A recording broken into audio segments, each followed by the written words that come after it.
Bravo. What's up, guys and gals? Okay, so this one is going to be on 7 biohacks for creativity, from flow state and frequencies to tantra. Yeah, we're going to get a little PG-13. So about me, this piratey looking guy, I'm an applied neuroscience strategist and professional biohacker.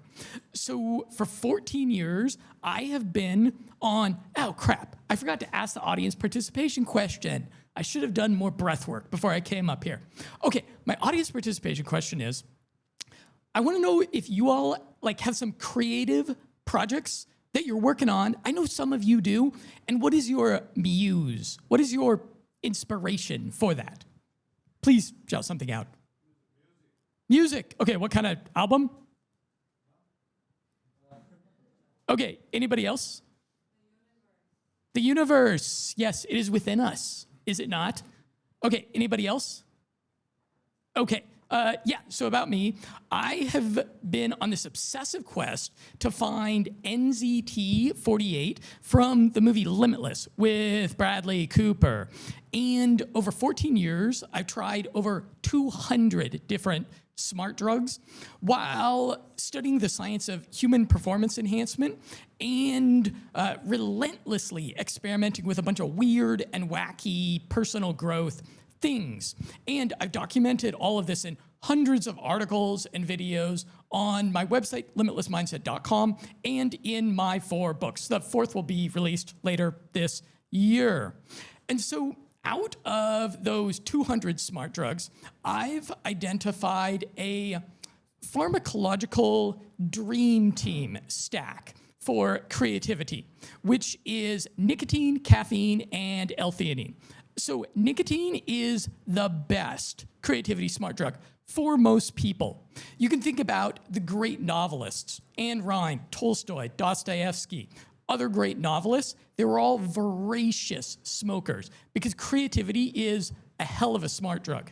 And caffeine shares synergies with nicotine and mitigates some of its potential downsides. And then L-theanine is the active ingredient in green tea, and it delivers relaxation without sedation. So it kind of quiets that judgmental part of your mind that gets in the way of creativity. And I have already forgotten one of my first slides because you all are such good-looking people.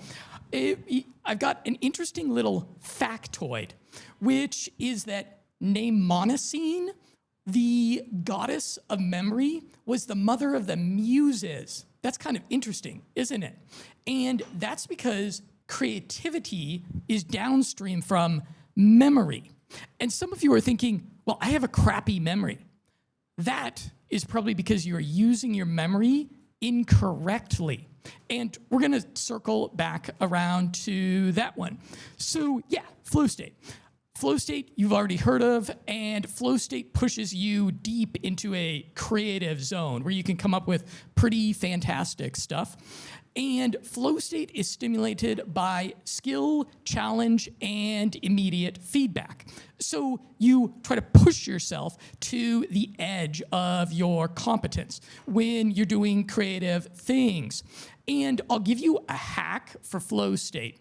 You'll see the wingsuit guys, extreme athletes doing crazy things, and they credit their peak performance to flow state. And flow state is powerfully stimulated by gravity, by the visceral sensation of gravity. But you don't have to risk your life doing wingsuit to experience gravity. You can use a VR headset and play like a running, gunning, jumping, flying kind of game for about 15 minutes, and you'll push yourself really into flow, and then you dive into whatever is your creative project. And we are on lucid dreaming, and so you all have heard of lucid dreaming. It's like Inception in real life, and your dreams can be wildly creative, but only if you remember them.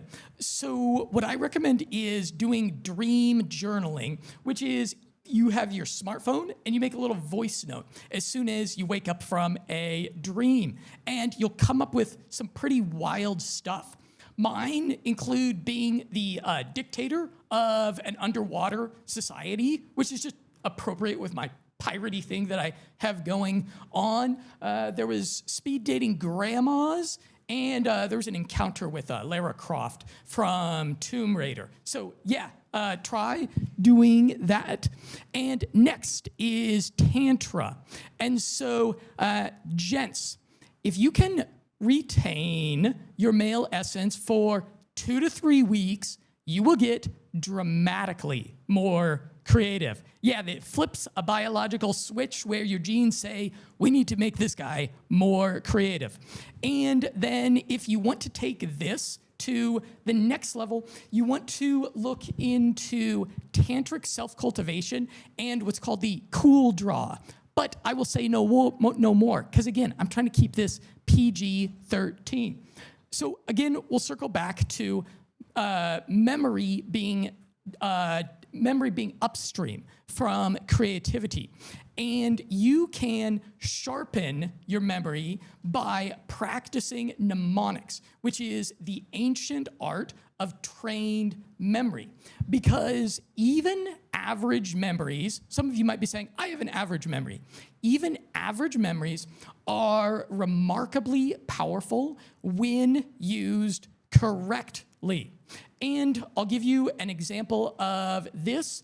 You can remember the number 9185-271-9125-63909-2112 if you can remember a beautiful naked blonde jumps up and down. And oh, you all saw her, but I missed her. That's an example of number pegging.